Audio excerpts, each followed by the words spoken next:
12 ربیع الاول کو جو عید میلاد مناتے ہیں،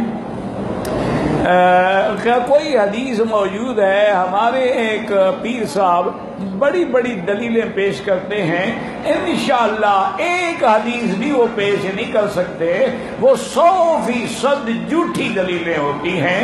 میلاد اگر جائز ہوتا، عبادت ہوتی، محبت ہوتی، سب سے پہلے بی بی فاطمہ اور حضرت علی حسن حسین کرتے، حضرت ابو بکر عمر عثمان علی کرتے، ان کو محبت نہیں تھی، ان کو میلاد یاد آ گیا ہے۔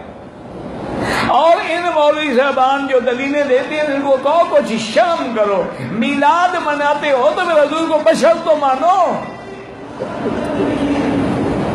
میلاد مانا جس دن حضور پیدا ہوئے، تو پھر حضور کا باپ بھی ہو گیا، ماں بھی ہو گئی، پھر کہتے ہو نہیں حضور نور کا ٹکڑا ہے، پھر میلاد کیسے ہوا؟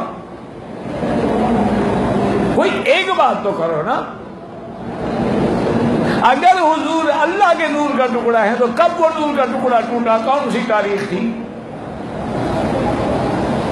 خدا کا خوف کرو، اللہ معاف کرے، اللہ معاف کرے، دعا کرو۔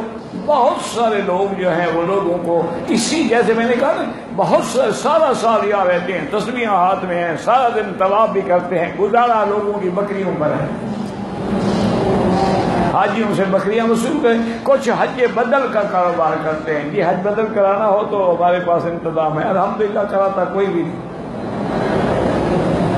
الا قلیل من عبادی الشکور، بہت کم بندے ہیں جن کو ڈر ہوتا ہے کہ میں نے ذمہ داری دی ہے کہ اس کا حج بدل ہوگا تو کیا حج بدل کراؤں کہ نہ۔ تو بہرحال ایک بات یاد رکھ لیں، عید میلاد النبی ہو یا محرم ہو یا کونڈے ہوں یا 11ویں ہو، سب بدعات ہیں، اور کل بدعت ضلالہ وکل ضلالۃ فی النار، اس کا ثواب نہیں ہوتا، الٹا گناہ ہوگا۔ یہ تو عیسائیوں کی رسم ہے۔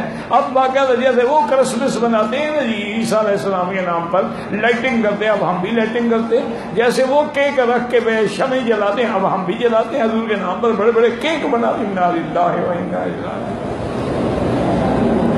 میں نے اس مولوی صاحب سے پوچھا کبھی ساری زندگی حضور نے کیک کھایا بھی تھا، دیکھا بھی تھا؟ کچھ تو لحاظ کرو یار، پتہ نہیں یہ مولوی قیامت میں خدا کو کیا جواب دیں گے۔